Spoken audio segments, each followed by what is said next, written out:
God is love. Yeah. And so if we can't show love to the people who did us wrong, to the people who hurt us, the people who backstabbed us, then we're not really showing the love of God, which is unconditional. I mean, after all, he climbed up on that cross and just, he took some stuff for us. He did. And love nailed him to the cross.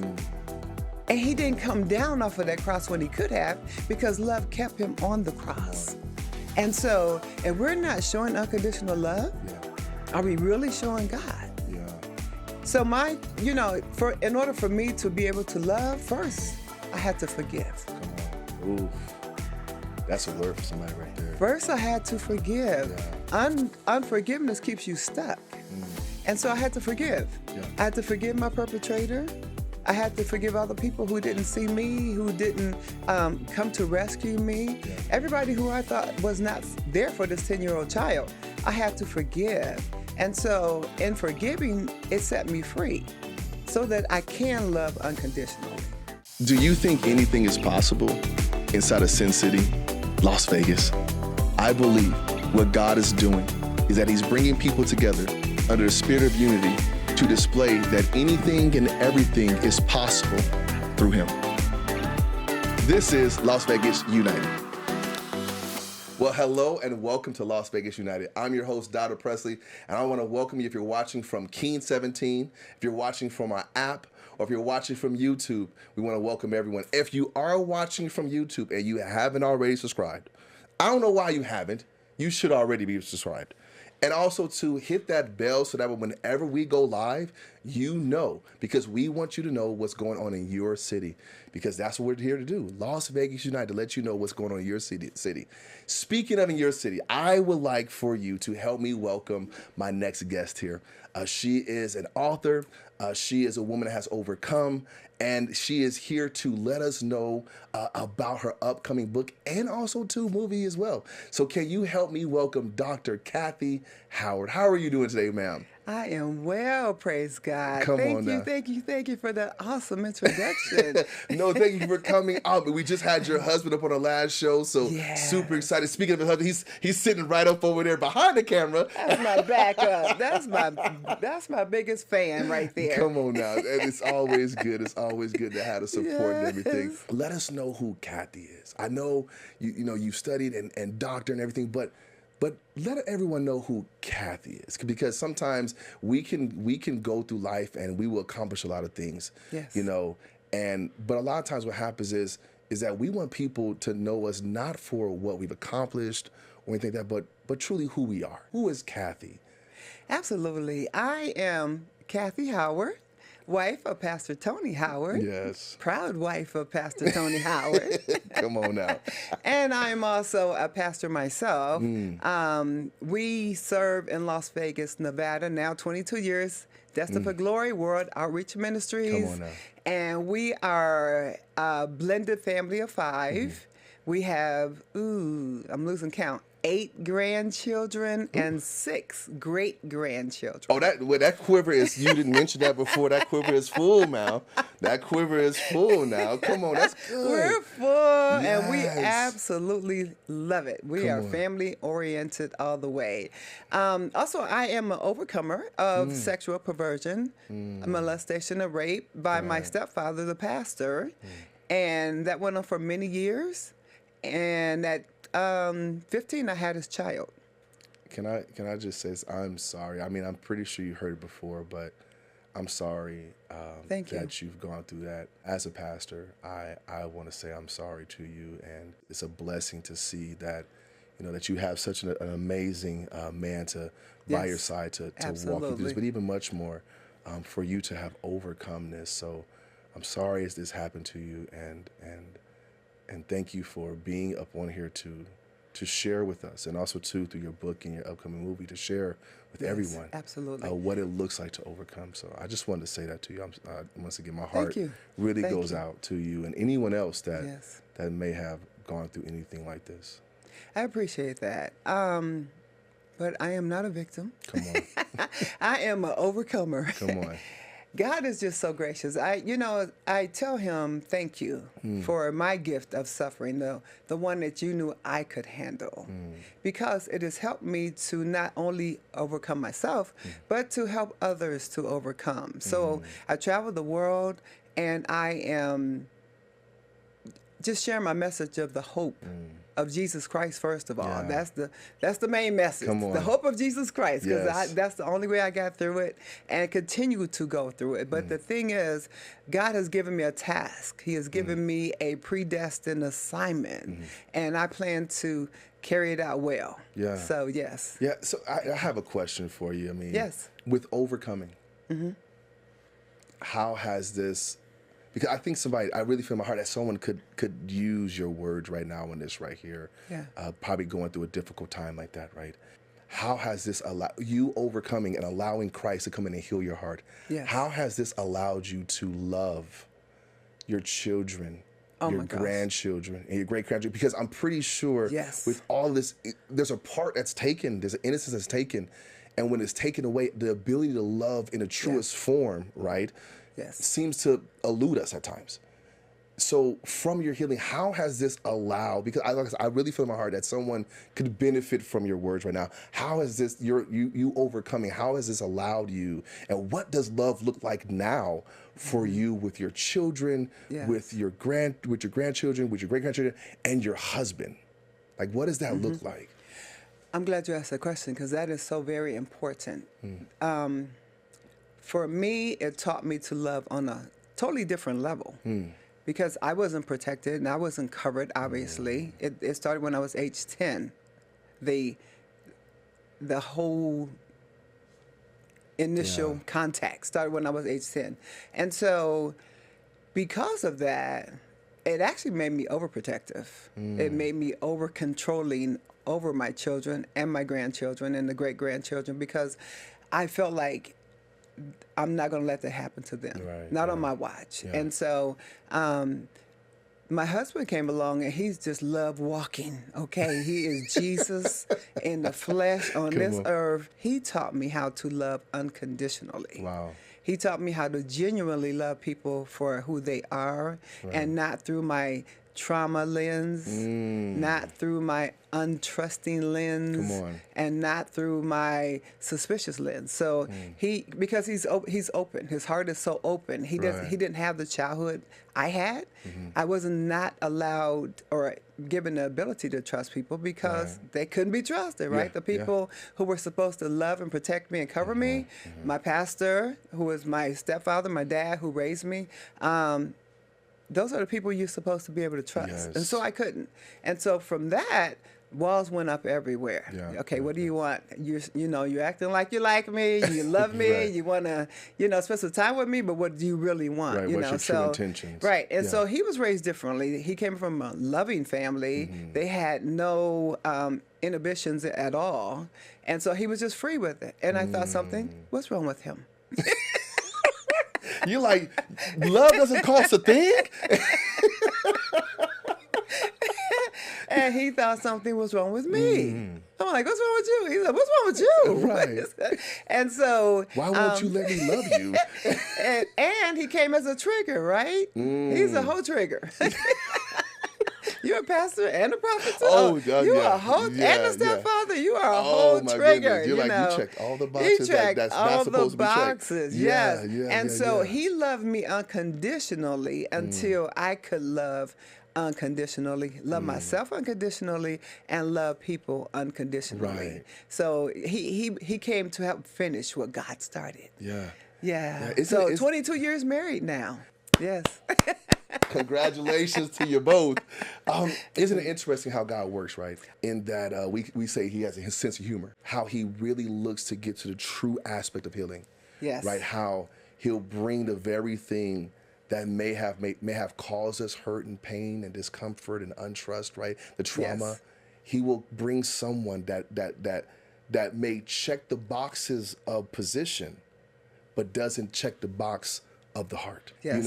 He's like, no, not everyone that checks these boxes of position, they don't all have the same heart. And you think for God to bring in your husband, he's like, no, love doesn't cost you anything. As a matter of fact, I'm not even looking for anything back from you for me giving you my love. The only thing I'm asking for you to do is to receive what it is I'm giving, which is really a testament of God's love, right? God. Of the Father's love. And he's like, hey, I just want you to receive the love I have for you. And maybe that's what somebody needs to hear, is that is to live a life guarded, right? Is to prevent yourself possibly from receiving the fullness, right, of the healing that God has for you. Because he's going to heal you, but then at the same time too, he wants us to feel the physical aspect of a love that we wouldn't feel if we kept everybody at bay. God is just so amazing, because I didn't know what love without strings meant. Ooh.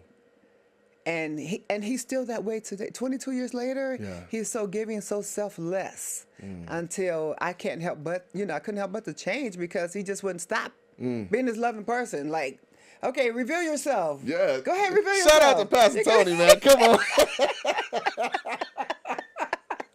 Everybody need a Pastor Tony. I'm just saying. Right. I'm feeling, I'm like, Lord, let me have a heart that's just no strings attached, man. Oh my gosh, yes. It's unconditional everywhere. Members, everybody in life, our street, I mean, everybody at the grocery store, everywhere he goes. Yeah. It's like the king is here.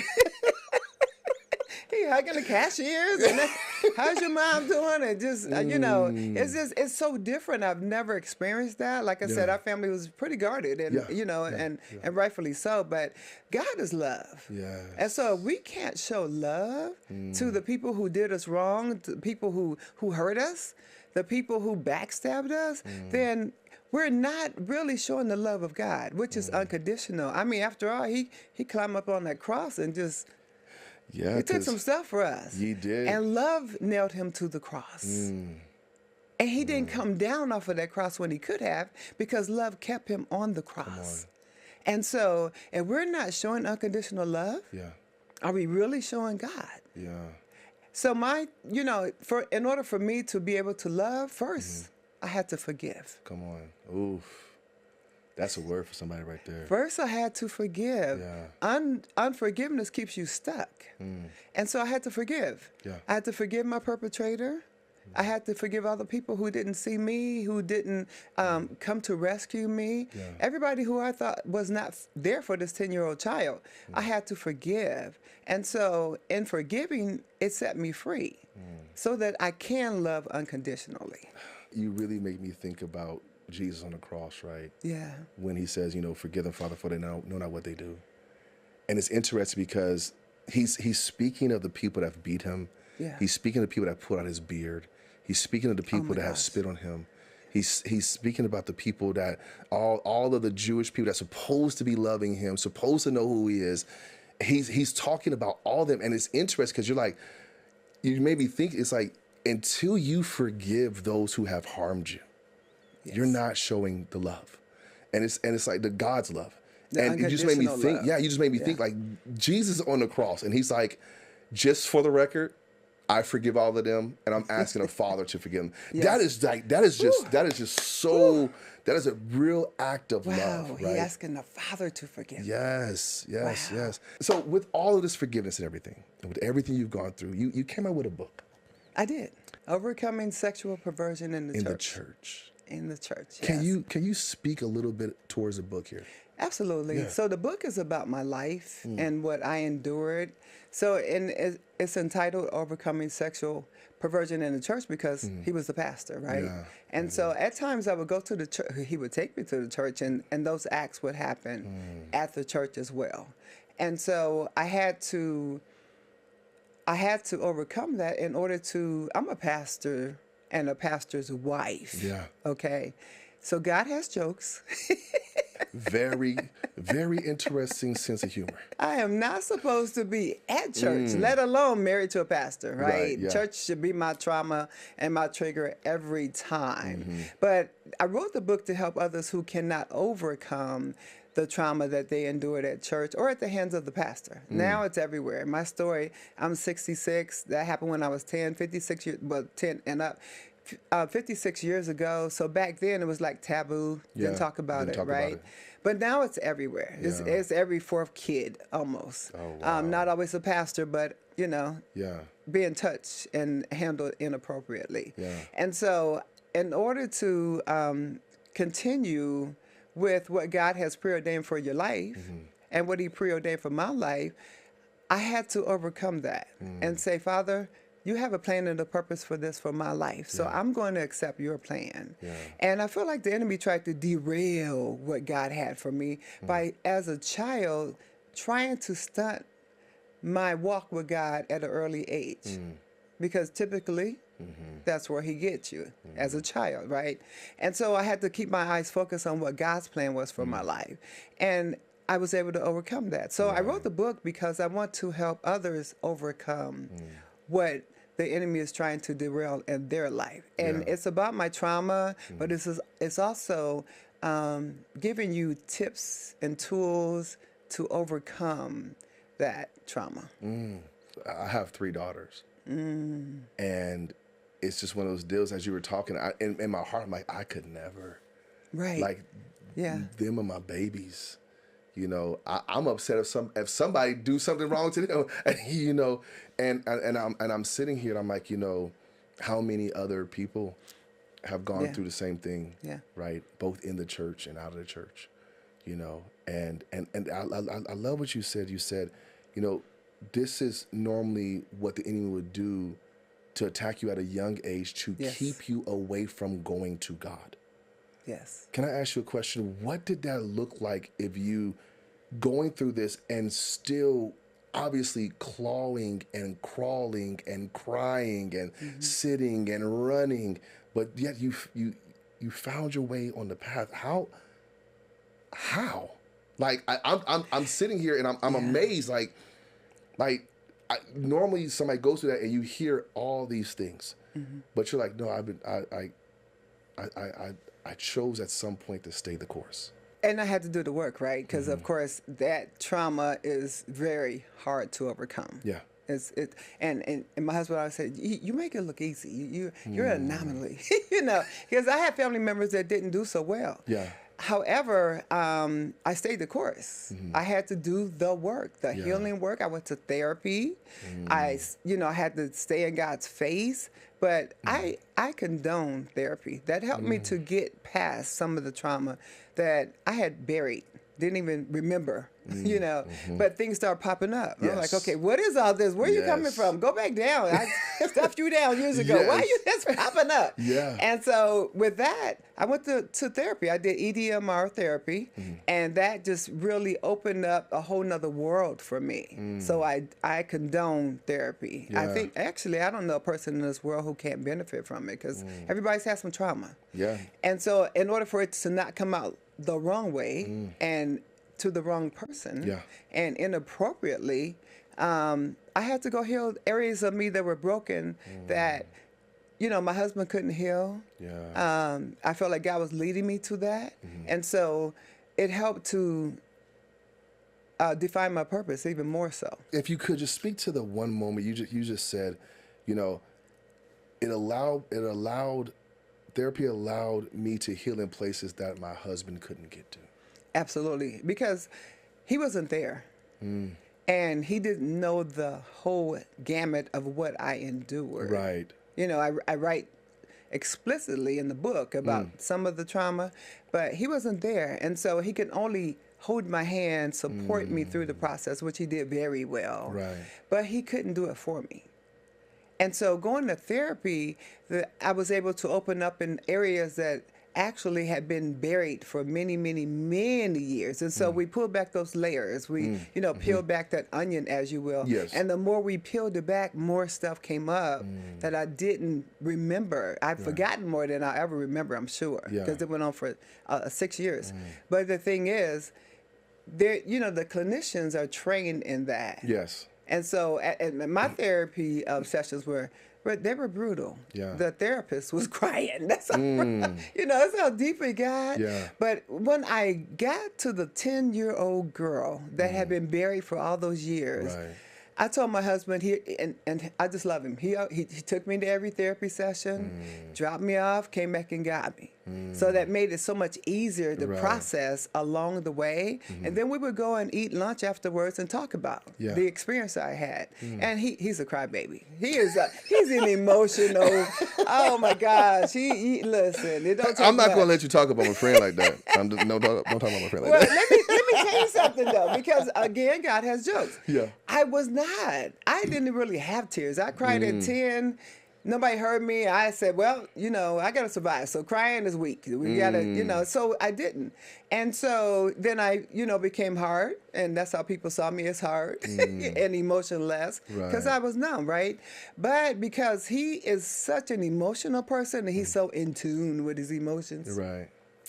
It helped me to open up and soften up in those areas. And so we would go and have lunch or dinner, or lunch predominantly, after the session, and he would say how it would go. And I would explain it to him, and I would tell him, today was extremely hard, or, and so I would tell him what happened, and he would start crying. And I'm like, and we sitting in a restaurant just crying together. So, it was just so amazing. But he gave me the permission to be soft and to heal in those areas. To really embrace you as a woman. You don't have my you femininity. Have to, yes. He helped me to embrace that. So, come on. Yeah. Isn't that something about when a man is able to? Because it makes me feel. It makes me feel. I ask myself, have I created a space where my wife can really embrace her femininity? A soft place for her to land. Yeah. Yes. And he did that well. That's so good. And it helped in the healing. It helped in the healing. I say when he came along, it helped to complete my healing process. Come on, that's good. Yes. Yes. What is something else that someone, if someone picked up this book, what is something else that they would get from your book as well? Well, I talked about also, I went through a period of suicidal ideologies. And so that's in the book as well, at 17. So you laid it all out. I laid it all out because people go through all these things and nobody's talking about them. So I put that in the book as well. But, I couldn't even get it out. Jesus showed up at the foot of my bed and prayed for me. That's in the book. And this is real. While I'm laying in the hospital, I had consumed a whole bottle of sleeping pills. He showed up at the foot of my bed and prayed for me. I did that on my birthday because my mind was, okay, it was a cursed day in America when I was born, so let me reverse the curse. Ooh, you had a Job moment. Day I was born, I tried to commit suicide. And so I wrote about that in the book to let people know you're not alone. We all go through these experiences, those moments of darkness, those moments where we don't think it's going to get any better. And so, but Jesus himself showed up at the foot of my bed and prayed for me. And he said, Father, forgive her, for she know not what she do. And I've been living ever since. I have been living I said, if he thought I was that special. Come on, man. And he would show up himself to pray for me. Yes. That's it. It's life and that more abundantly, and it's been that way ever since. That's so ever good. since. God is so good. He is, man. He is good. He's amazing. Yes. So here's one more thing, because we have a few minutes left. You're looking at a movie. I am. Can you talk about just a little bit towards that, because there may be someone that's like, you know what, I may want to help her get her vision out there. Like what as regards to the movie, what would it look like? So absolutely. So I've taken my life story. When I wrote the book, my whole aspiration was to turn my life story into a movie. So I went to school and I got a degree in cinematography. Okay. So I can write, produce, and direct my own movie. Come on. There you go. Tyler Perry said, own your own stuff. So I'm like, I'm going to do that. so I did. And so now I've turned that into a movie. The name of the movie is Ministers Pray. And I go more in depth. But the pray is not P-R-E-Y. Thanks for bringing that out. Yes. The pray is P-R-E-Y. Yes. And so I go more in depth in the movie than I did in the book. And so it's really, it's really going to be amazing. So now I'm looking for investors to help get this movie out, get this word out, get this deliverance out, because that's what it's going to be, so that I can bring, I'm not shining a dark light on the church. I am advocating for the victims. Yeah. And so this is my next that I'm doing now. I mean, sometimes we have to clean the house out. Got to clean the house out. Got to clean the house. Yes, absolutely. So how could someone order your book, right? Where can they go to order your book? And then secondly, how can they get in contact with you in regards to your movie? To either help or be part of, whatever the case may be. Oh, thank you for that. Yeah. So my book actually is on Amazon. So Amazon.com. Overcoming Sexual Perversion in the Church by Dr. Kathy Howard. And then they can reach me on all the social media sites as Kathy Howard or Dr. Kathy Howard if they want to get in contact. And then my website, drkathyhoward.com. Okay. And that's the part, because the biggest part is we want, like, I love what you said. I'm not shining a dark light on the church. No. What I'm doing is I'm advocating for the victims. I'm advocating for the people that's going through some things inside of the church, right? But then even much more, we got to clean the church out. We do. And that's the part, right? Because at this point now, I mean, I'm just thinking about when Jesus came and he's flipping over tables, what would he do in this right here and having this type of stuff happening? Because it disheartened me because, I recall being at church and, I remember one time I spit up on the ground in the parking lot, right? And the pastor was like, yeah, you're lucky that the mothers didn't see you spit on the church property. And I was just like, oh my goodness, right? Yeah. And so I was like, I stopped doing it, right? But then it's one of those deals you say, it happened at church. I'm just like, what would Jesus do if he's like, what is going on in my Father's house? Right. Right. But the other part, the flip side of it is he's like, watch what I do with my daughter in my Father's house. Like, watch what I do. Watch the healing I bring. Watch the man I bring to her to show my love to her and watch me change every generation to come after them. My God, yeah. And you know what? I'm just so glad he chose me. I'm so glad he chose me. I'm so glad he chose me. That's powerful words right there. Yes, I'm so glad he gave me that gift of suffering that he knew I could handle.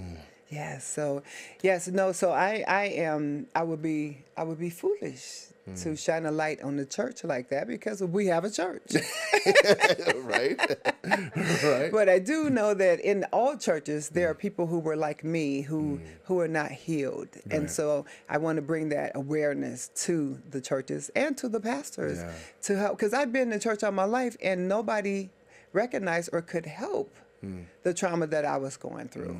And so I also want to bring awareness to get people in place inside the churches so that they can help the people to heal. Most pastors are not equipped to even counsel somebody like me and couldn't and didn't.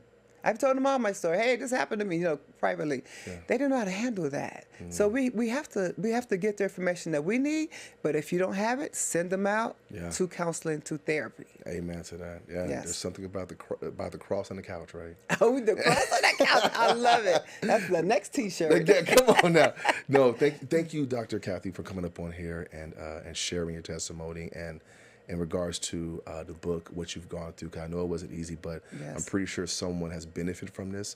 And Praise also, God. too, that someone will benefit from the book when they get it, and also, too, from the movie when it comes out. So many blessings. We'll be praying for you as far as God's covering and what's needed for you to go ahead and accomplish what he's put into your hands to accomplish. Amen. Thank you so much for having me. It's been such a blessing. Oh, thank you for coming on, and thank you for being with us. Also, too, we want to thank you for coming on and being with us as well. Keep in mind that the Lord is all about cleaning out his house. And sometimes he has to bring things to the light in order to make sure he does just that.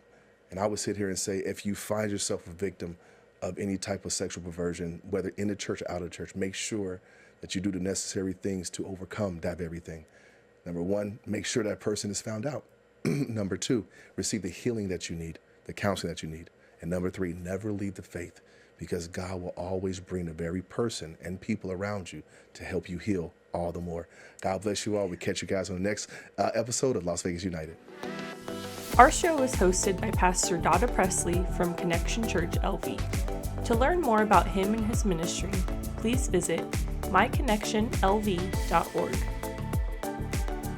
The guest this week is Dr. Kathy Howard from Destined for Glory World Outreach Ministries. Her book is available for purchase on Amazon. Follow her on social media at Dr. Kathy Howard. For more information about CTN Vegas and our show, please visit ctnvegas.com.